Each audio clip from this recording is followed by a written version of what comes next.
অষ্টম শ্রেণীর শিক্ষার্থীবৃন্দ, রাজাপুর মডেল পাইলট উচ্চ বিদ্যালয় অনলাইন ক্লাস পাঠদান কর্মসূচির পক্ষ থেকে তোমাদেরকে স্বাগতম।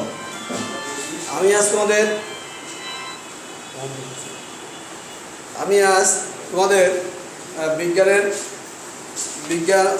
বিজ্ঞানের পরমাণু গঠন সম্পর্কে আলোচনা করব। শিক্ষার্থীবৃন্দ, তোমরা সবাই নিশ্চয়ই ভালো আছো, আমিও ভালো আছি। তোমরা ভালো থেকো, পরিষ্কার পরিচ্ছন্ন থেকো। বন্ধুরা দেখো, পরমাণু গঠন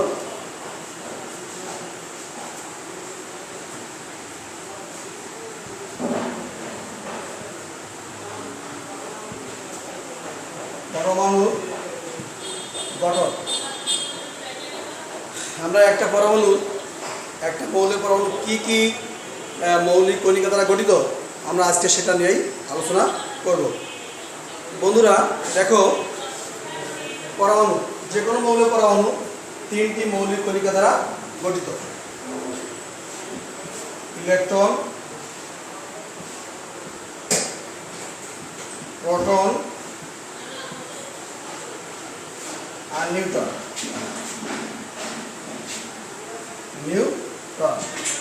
সাধারণত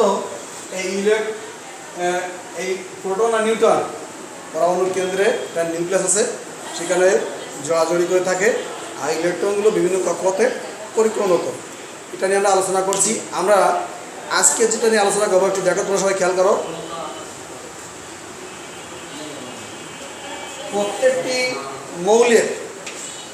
প্রত্যেকটি মৌলের আলাদা আলাদা পরমাণু থাকে।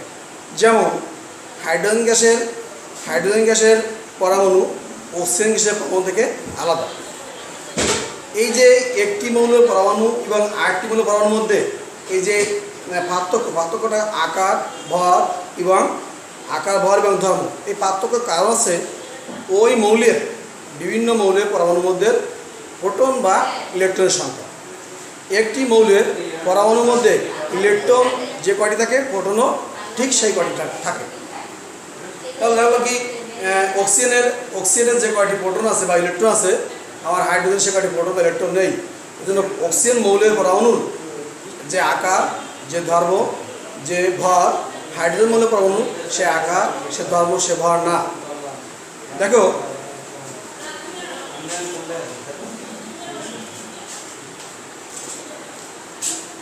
একটা মৌলের পরমাণুতে যে কয়টি প্রোটন থাকে, ঠিক সেই কয়টি ইলেকট্রন থাকে। তাহলে এই প্রোটন সংখ্যাকে ওই মৌলের পারমাণবিক সংখ্যা বলে। প্রোটন সংখ্যাকে আমরা আসলাম কি, পারমাণবিক সংখ্যা।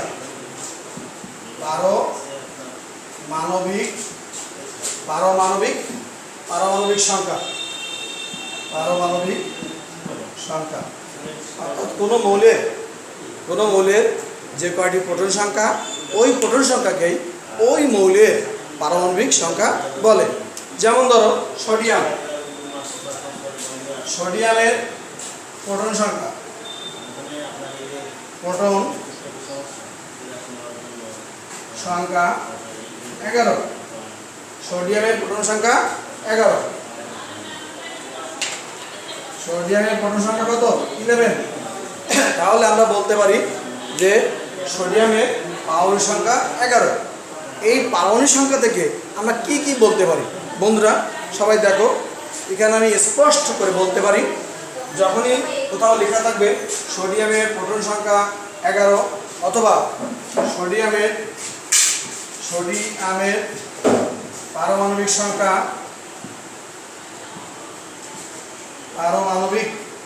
সোডিয়ামের পারমাণবিক সংখ্যা 11, এই কথাটি দ্বারা আমরা অনেক কিছু বুঝতে পারি। তোমাদেরকে বুঝতে হবে, আগে সংজ্ঞায় যেতে হবে যে পারমাণবিক সংখ্যা কাকে বলে। যেহেতু প্রোটন সংখ্যা আছে ওই মৌলের পারমাণবিক সংখ্যা, তাহলে যখনই কোথাও তুমি লেখা দেখবে সোডিয়ামের পারমাণবিক সংখ্যা 11, তখন তুমি বুঝে নেবে এখানে সোডিয়ামের প্রোটন কয়টা আছে। সোডিয়ামের প্রোটন সংখ্যা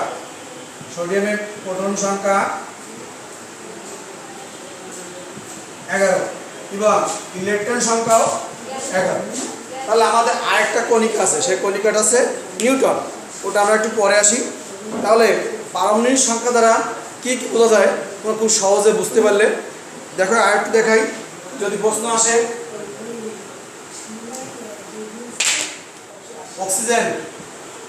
অক্সিজেনের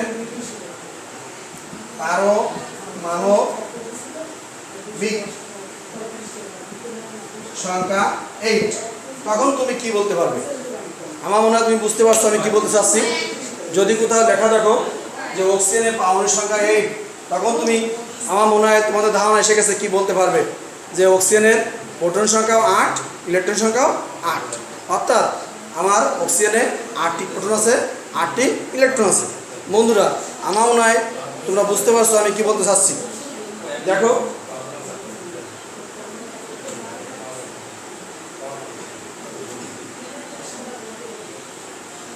তোমরা কি এটা বলতে পারো কার্বনের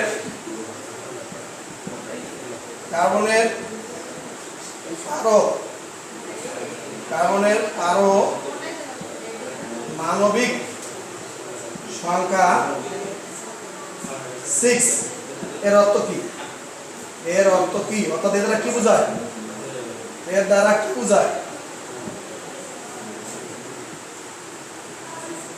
এর দ্বারা কি বোঝায়? আমার মনে হয় তোমরা স্পষ্ট বলতে পারো যে এখন বলতে পারবে যে কার্বনের পারমাণবিক সংখ্যা 6, মানে তোমাদের ধারণা এসে গেছে কি, এটা তোমরা নিজেরা বাড়ি বসে করবে। বন্ধুরা দেখো আমরা এখন ভিতরে যাব যে একটি মৌলের পরমাণুর যে নিউক্লিয়াসটার কথা আমি বলছিলাম, সেই নিউক্লিয়াসে কি আছে সেই নিউক্লিয়াসটা নিয়ে একটু আলোচনা করি।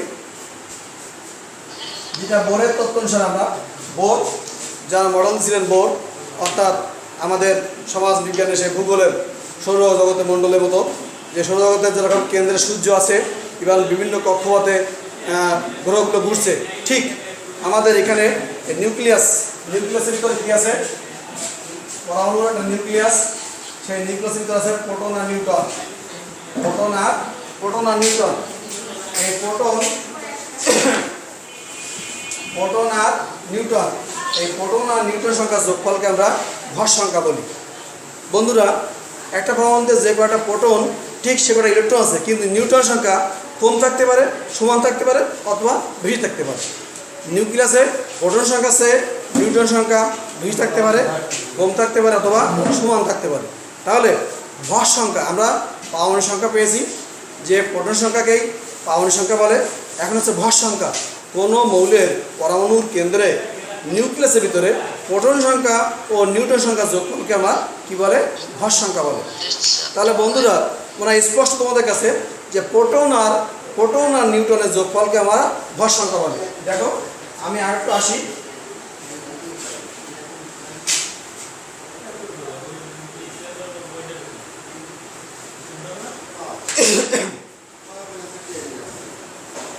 ধরো বন্ধুরা একটু খেয়াল করো,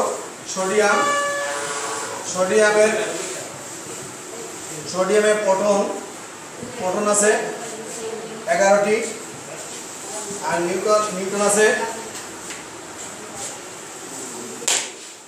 11টি, নিউট্রন আছে 12টি। তাহলে তোমরা কি বলতে পারো যে সোডিয়ামের ভর সংখ্যা কত? আমার মনে হয় খুব সহজে বলতে পারবে, যে তোমরা সহজেই আমি তোমাদের শিখেছি যে প্রোটন যোগ নিউট্রন, অর্থাৎ প্রোটন আর নিউট্রন যোগ করলে ভর সংখ্যা পাওয়া যায়। তাহলে যেহেতু এখানে আমাদের সোডিয়ামের প্রোটন আছে 11টি আর নিউট্রন আছে 12টি, তাহলে বলতে পারি ভর সংখ্যা, সোডিয়ামের ভর সংখ্যা 11 যোগ 12 সমান 23। তাহলে সোডিয়ামের ভর সংখ্যা 23।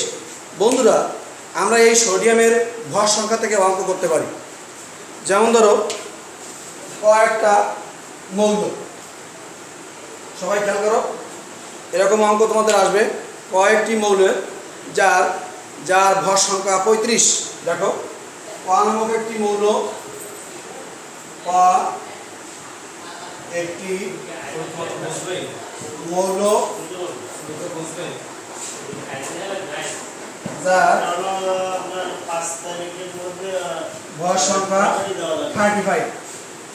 যার ভর সংখ্যা 35, দেখো এই যে ভর সংখ্যা থেকে আমরা 3টে জিনিস পেতে পারি, প্রোটন, নিউট্রন। আর যখনই আমরা প্রোটন আর নিউট্রন পাবো তখন আমরা ইলেকট্রন পেয়ে যাবো। তাহলে এখানে বলেছে কি একটি মৌলের একটি মৌলের ভর সংখ্যা আছে, ভর সংখ্যা 35 এবং পারমাণবিক সংখ্যা 17।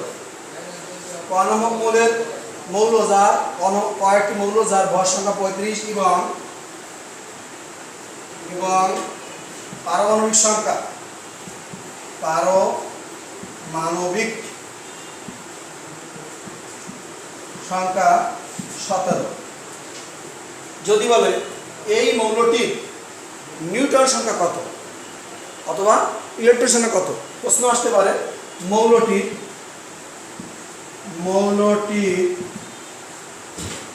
ইলেকট্রন সংখ্যা কত, ইলেকট্রন সংখ্যা কত,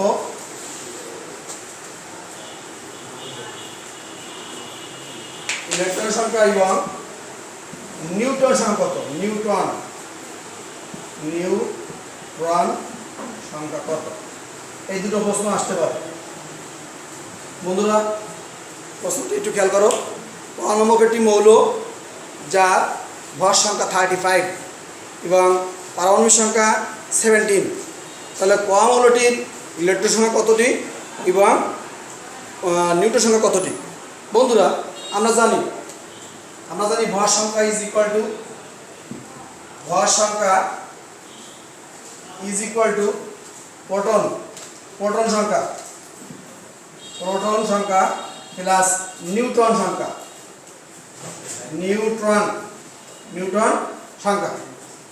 তাহলে এখানে ভর সংখ্যা যদি সমাধান করো, ভর সংখ্যা 35 ইজ ইকুয়াল টু প্রোটন। এখানে দেখো এই পারমাণবিক সংখ্যা যেটা ওইটা আছে, আমরা একটু আগে পড়িয়ে আসছি, তোমরা জেনে গেছো যে পারমাণবিক সংখ্যা যেটা ওইটা আছে কি প্রোটন সংখ্যা। তাহলে এখানে আমার পারমাণবিক সংখ্যা আছে 17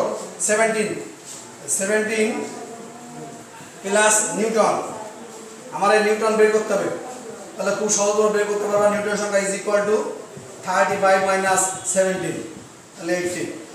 তাহলে তুমি বুঝতে পারছো যে এই 35 নামক যে মৌলটি, 35 ভর সংখ্যাবিষ্ট যে মৌলটি, এই মৌলের প্রোটন আছে কত, প্রোটন আছে আমার কত 17 এবং নিউটন আছে কত 18, এবং ঠিক যে কয়টি প্রোটন আছে ঠিক সেই কয়টি ইলেকট্রন আছে।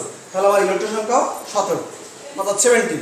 তাহলে আমরা একটা ভর সংখ্যা পেলে ওই ভর সংখ্যা যদি নিউটন সংখ্যা দেওয়া থাকে অথবা প্রোটন সংখ্যা দেওয়া থাকে, আমরা বাকিগুলো বের করতে পারি। বন্ধুরা আমরা ভর সংখ্যা দেখলাম এবং ভর সংখ্যা থেকে কীভাবে সমাধান করে আমরা প্রোটন, নিউট্রন, ইলেকট্রন বের করতে পারি তা তোমাদের দেখালাম।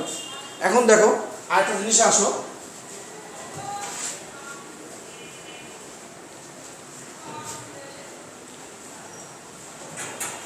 দেখো আমরা জানি হাইড্রোজেনের প্রোটন সংখ্যা আছে একটি। হাইড্রোজেন খেয়াল করো সবাই একটু, হাইড্রোজেনের প্রোটন সংখ্যা আছে একটি। আমি একটু ছবি দেখাই, দেখো সবাই হাইড্রোজেন, সবাই একটু খেয়াল করো, দেখো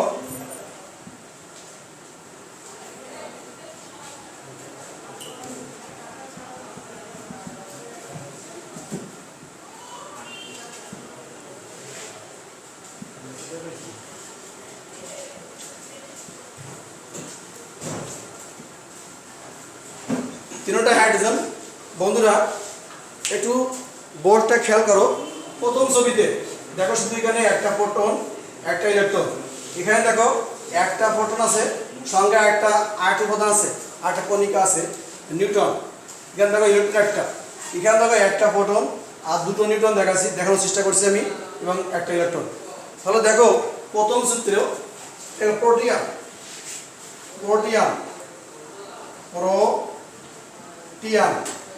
যখন হাইড্রোজেনের কোনো নিউট্রন থাকে না তখন তার নাম হচ্ছে প্রোটিয়াম। যখন হাইড্রোজেনের একটা নিউট্রন থাকে তখন তার নাম ডিউটেরিয়াম।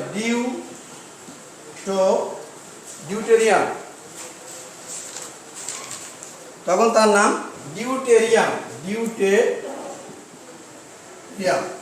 আর যখন দুটো নিউট্রন থাকে তখন তার নাম ট্রিটিয়াম।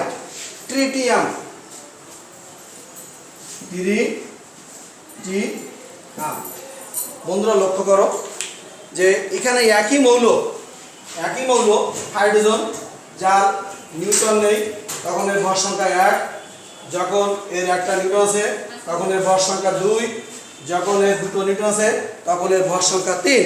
অর্থাৎ যদি একই মৌলের ভর সংখ্যা ভিন্ন ভিন্ন হয় তখন তাকে আমরা আইসোটোপ বলি। তাহলে আজকে আমার উদ্দেশ্য ছিল তোমাদেরকে আইসোটোপ সম্পর্কে জানাবো।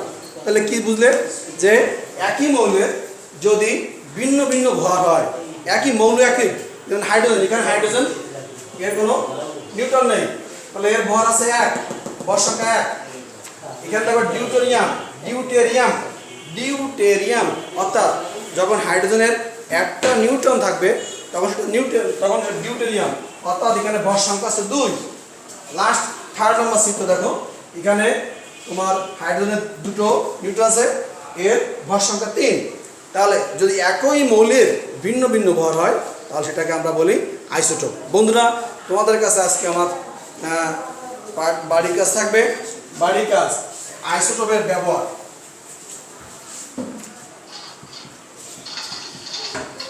আইসোটোপের ব্যবহার দেখে আসবে। আইসোটোপের ব্যবহার। শিক্ষার্থীবৃন্দ সবাই ভালো থেকো, সুন্দর থেকো, সবাই শারীরিক সুস্থতা কামনা করে আজকে এখানেই শেষ করছি। ধন্যবাদ।